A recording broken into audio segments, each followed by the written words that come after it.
Good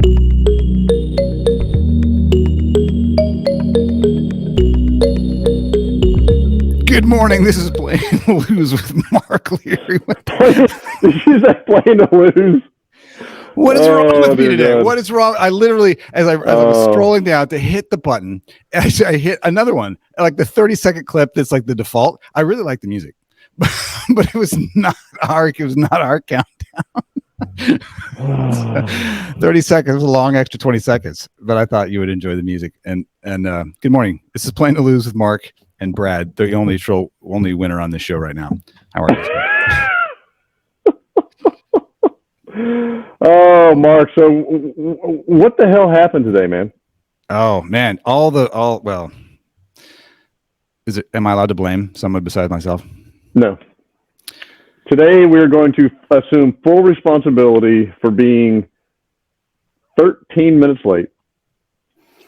Well, to something that we have almost been doing for over a year consistently. Yeah. We have been on a bit of a break, so I'll give you that. Yeah. But it's priority management. I asked for permission to blame somebody, but it was going to be a reach if you had said yes. Your 4-year-old. Exactly.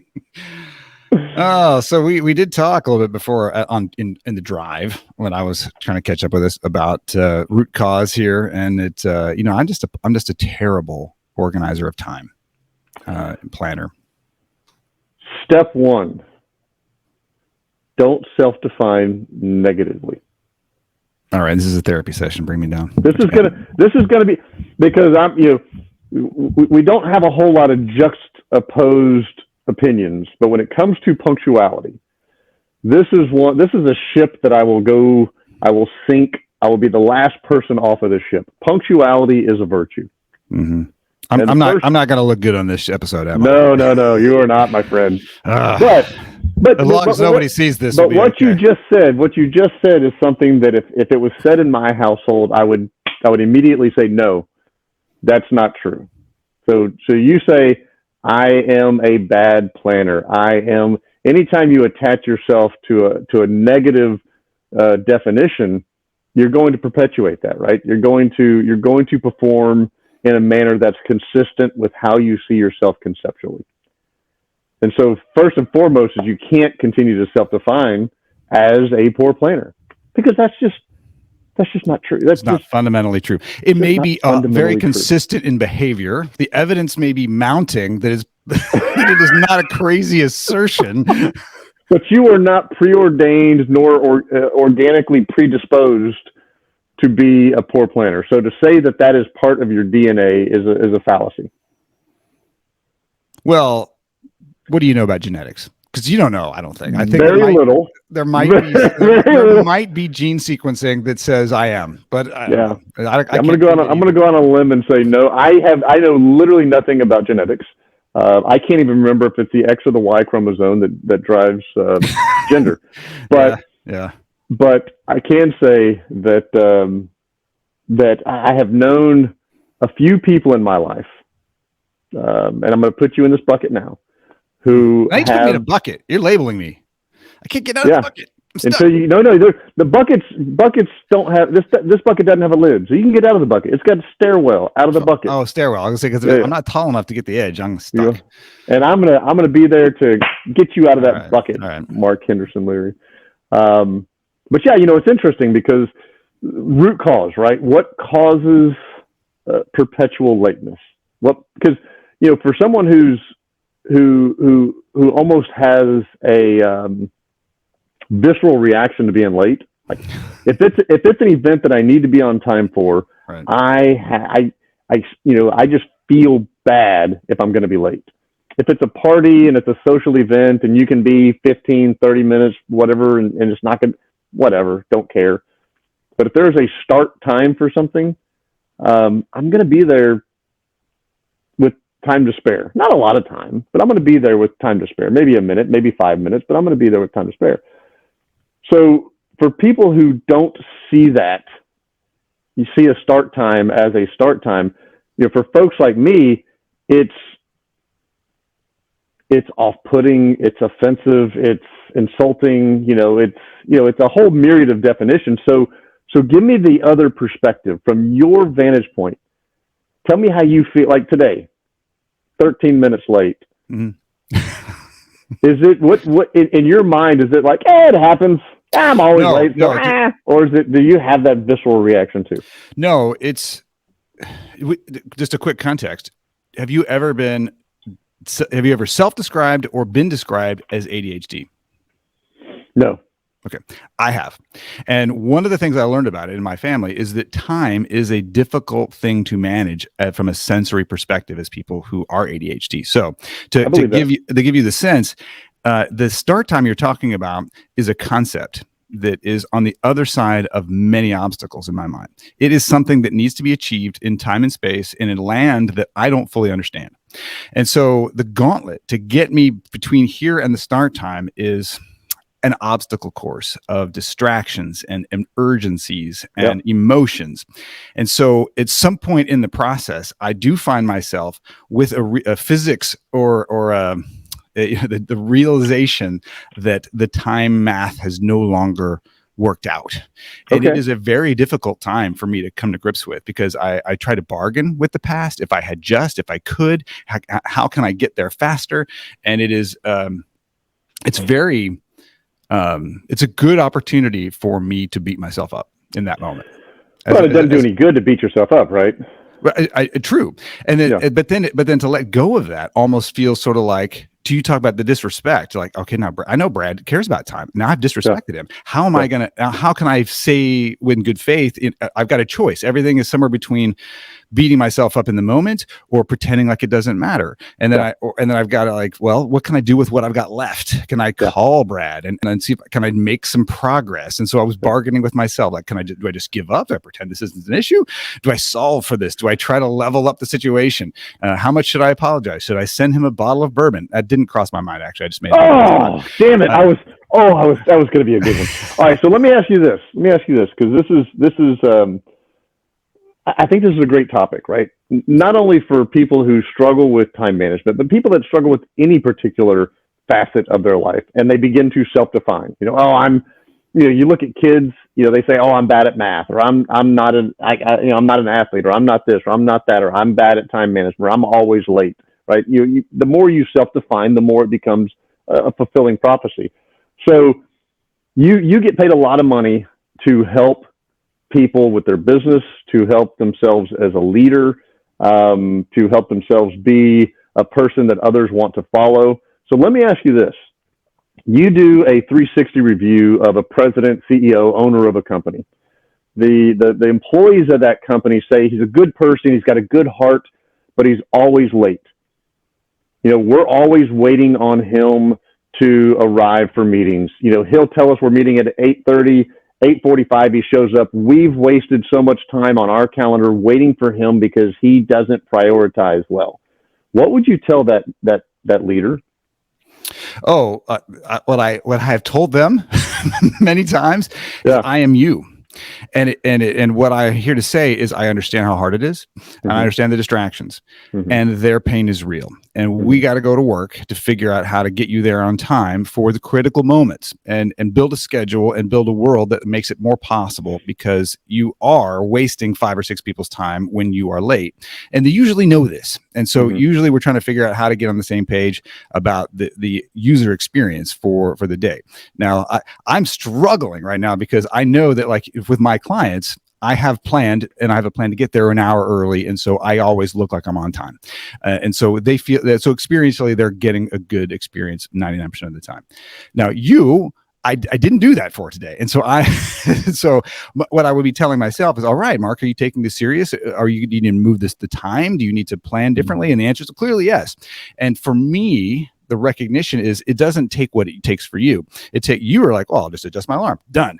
For me, it's like, okay, how many parties are involved here? And there's a whole sequence of events that I have to reorganize things to make sure I can be on time for this for you, because there's many other things that won't work. Well, I will say this though, you have a year-long track record of punctuality.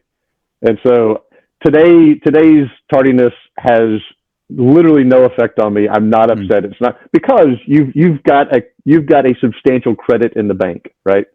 Now, if this was done over, what's that? Thank you, actually, because I'll tell you, if maybe in the mind of the other visionaries on this, there's a whole track record. I've got hundreds, thousands, maybe millions of examples of people who are like, Mark, apparently you're broken.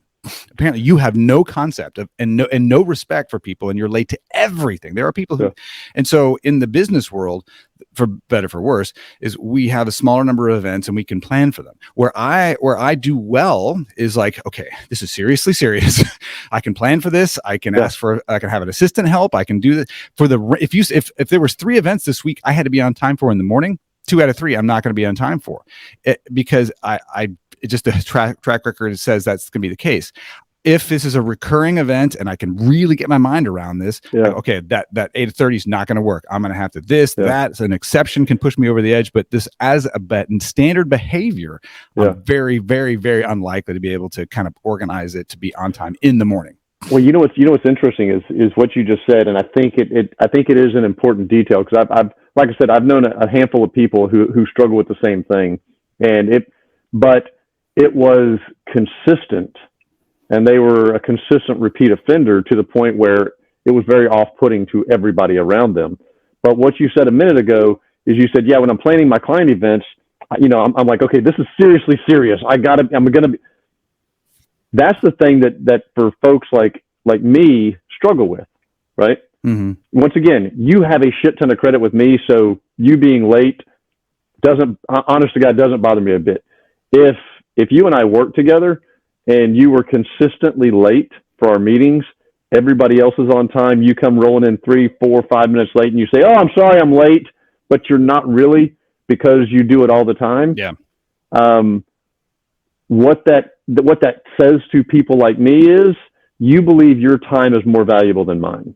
Right. Because that's the feeling I've gotten in the past working with someone who was always late, is you get this feeling of they believe their time is more valuable. Right. And they'll fall back on, no, I'm just trying to get more stuff done. I don't want to waste time. Okay, but I'm here on time. And so am I wasting my time by being on time? Yeah. Should we all be late? Should it be just a trickle where we say it's 8:30, but really we don't start till 8:45? Well, in that case, I'm not going to show up till 8:45, but then you won't be here till 8:50, and then I can blow it up. Right. So there is a distinct difference between narcissism and ADHD, and some overlap. And so ADHD and that mindset. That's a great point. So it's like not inability. So some people have both. Exactly. I agree. I 100% agree. So when I show up late, I'm usually exceedingly apologetic because I've tried really hard and I've failed, and I know how important it is. And then when somebody's late for me, I'm super impatient. Then I'm like, nah, buddy, you better watch it. You better be patient. And glass houses. So I've worked really hard to structure my work and have my assistant underwear. Like you cannot back to back after this, because I'm going to try to be on time, and I'm not going to be able to end the meeting on time. And so I know what works and what doesn't, and I can't be as efficient as somebody like you who can just count on being done 5 minutes early. If you write down 5 minutes early, you're going to do that. It's not going to be as easy for me. So I have to build the structure around that. But you're exactly right. To assume that because you're important, everyone will wait for you, that is something that creates a great deal of resentment and creates very unhealthy teams. And I've seen that over and over again. If you want to empower a great leadership team in your workplace, and if you want your family to respect you, and this is the family takes the brunt of this. My family's like so mad right now. Is to make sure that you understand that it's a point of humility, and it's not, and you have to respect them and honor that. Especially by ending meetings on time. Ending meetings on time is probably more important than starting meetings on time for a lot of organizations.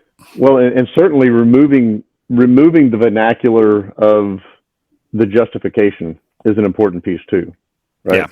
Yeah. Because if you have that backstop of, but I struggle with this, or I have that, or I've got this going on, or I've got that going. Everybody has something, right? Yeah. Everybody has a reason why they can't do things. And the more we use that as a crutch, the more we use it as our justification, intellectual or actual, it turns into, okay, so you're on time to some stuff, why not my stuff? Yeah. Right. Because to echo the sentiment, and for anybody out there that's struggling with time management, right? And this isn't a Mark issue. This is a common occurrence.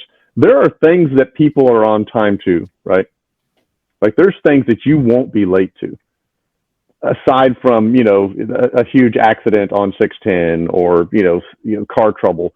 There's things that you won't be late to, and so the question becomes, for those folks out there that are watching, if you struggle with time management, it's not really time management, it's priority management, right? Because there's things you will not be late for. If I,